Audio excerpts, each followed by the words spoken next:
Perkenalkan, nama saya Kalisa Fatimah Kinanti, absen 7. Perkenalkan, nama saya Kalisa Zafira Nugraha, absen 15. Saya Salvatierra Putri, absen 31. Perkenalkan, saya Naswa Aulia, absen 23.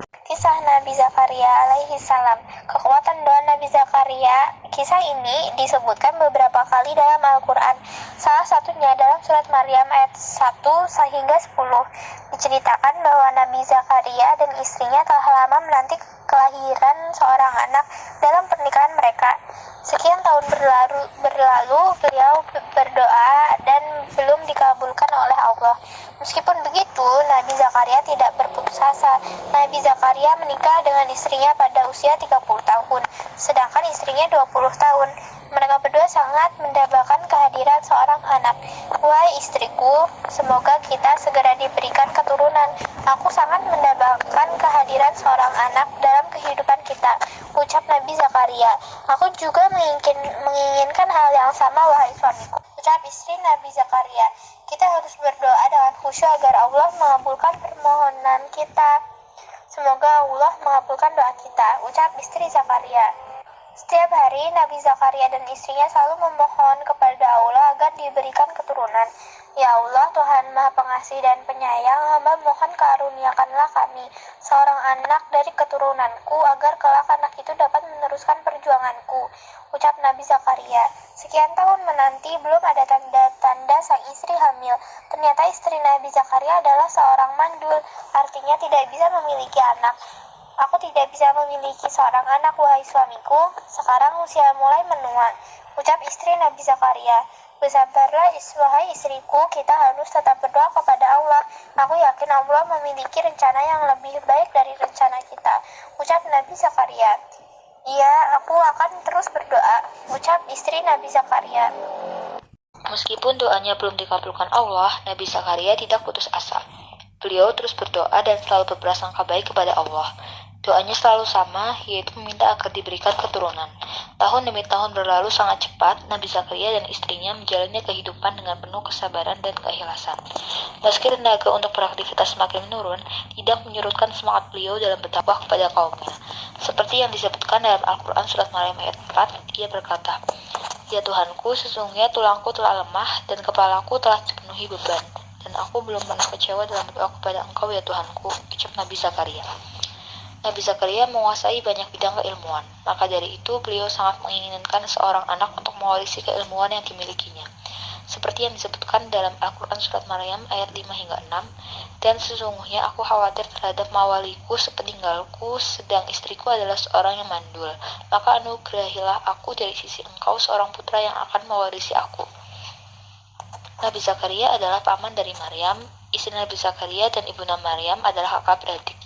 Ibunda Maryam bernama Hannah, sedangkan ayahnya bernama Imron. Kisah keluarga Imron dijadikan sebagai salah satu nama surat dalam Al-Quran, yaitu surat Ali Imron. Pada saat Maryam masih dalam kandungan, Imron dan Hannah telah bernazar kepada Allah untuk menyerahkan anaknya kelak menjadi orang yang taat kepadanya. Namun, sang ayah yaitu Imron meninggal saat Maryam masih berada dalam kandungan ibunya. Setelah Maryam lahir dan dapat berpikir, Hannah menyerahkan Maryam kecil dalam pengasuhan Nabi Zakaria. Pada suatu hari, Nabi Zakaria menemui Maryam remaja sedang duduk di mihrabnya. Beliau memperhatikan ada banyak makanan di dekat Maryam. Karena penasaran, Nabi Zakaria bertanya kepada Maryam, "Wahai Maryam, dari manakah kamu memperoleh makanan ini?" tanya Nabi Zakaria. Maryam pun menjawab, "Makanan itu dari sisi Allah.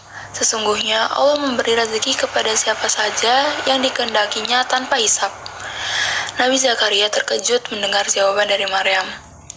Dari peristiwa itu, timbul semangat besar dalam diri Nabi Zakaria.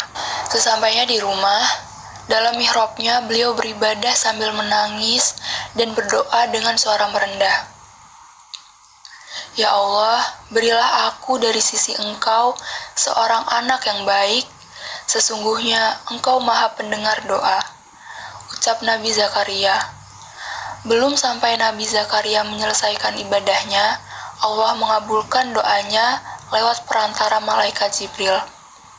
"Sesungguhnya Allah menyuruhku untuk menyampaikan kepadamu sebuah kabar gembira. ucap malaikat Jibril. Apa itu, wahai Jibril? Tanya Nabi Zakaria. Atas kesabaranmu dalam berdoa, Allah mengabulkan permintaanmu dengan balasan berkali-kali lipat. Pertama, Allah akan memberikanmu keturunan seorang anak laki-laki. Kedua, Allah memberikan nama Yahya kepadanya, yang mana belum ada seorang pun yang memiliki nama serupa. Ketiga, kelak dia akan menjadi orang yang membenarkan kedatangan Isa alaihissalam. Keempat, dia seorang panutan. Kelima, dia tumbuh menjadi orang yang pandai menjaga diri dari zina. Keenam, Yahya dewasa akan menjadi seorang nabi sama sepertimu. Jawab Jibril, Ya Allah, bagaimana mungkin aku bisa mendapatkan seorang anak, padahal aku sudah tua dan istriku seorang yang mandul. Ucap Nabi Zakaria, Demikianlah Allah berbuat apa yang Dia kehendaki. Ucap Jibril, Kalau begitu, beri aku sebuah tanda bahwa istriku telah mengandung. Allah berfirman, tandanya bagimu kamu tidak dapat berkata-kata dengan manusia selama 3 hari kecuali dengan isyarat, dan sebutlah nama Tuhanmu sebanyak-banyaknya serta bertasbihlah di waktu petang dan pagi hari. Jawab Jibril. Alhamdulillah wa syukurillah, segala puji bagi Allah atas segala karunia yang Engkau berikan kepadaku ya Allah. Atas segala karunia yang Engkau berikan kepadaku ya Allah. Ucap Nabi Zakaria. Kemudian beliau segera mengabarkan kepada istrinya, Wahai istriku, kita akan punya anak. Ucap Nabi Zakaria, Benarkah itu wahai suamiku? Aku akan mengandung seorang anak? Tanya istri Nabi Zakaria. Ya benar, seorang anak laki-laki bernama Yahya. Allah telah mengabulkan doa kita selama berpuluh-puluh tahun. Jawab Zakaria. Alhamdulillahirrabbilalamin, terima kasih ya Allah. Ucap istri Nabi Zakaria. Seperti yang disebutkan dalam Al-Quran Surat Al-Anbiya ayat 90, maka kami memperkenankan doanya dan menganugerahkan kepadanya Yahya, dan kami jadikan istrinya dapat mengandung. Sesungguhnya mereka adalah orang-orang yang selalu bersegera dalam mengerjakan perbuatan-perbuatan baik, dan mereka berdoa kepada kami dengan harap cemas, dan mereka adalah orang-orang yang khusyuk kepada kami. Demikianlah akhir kisah kekuatan doa Nabi Zakaria dalam meminta keturunan. Hikmah yang dapat kita ambil dari kisah ini, pertama, jangan pernah berputus asa dalam berdoa.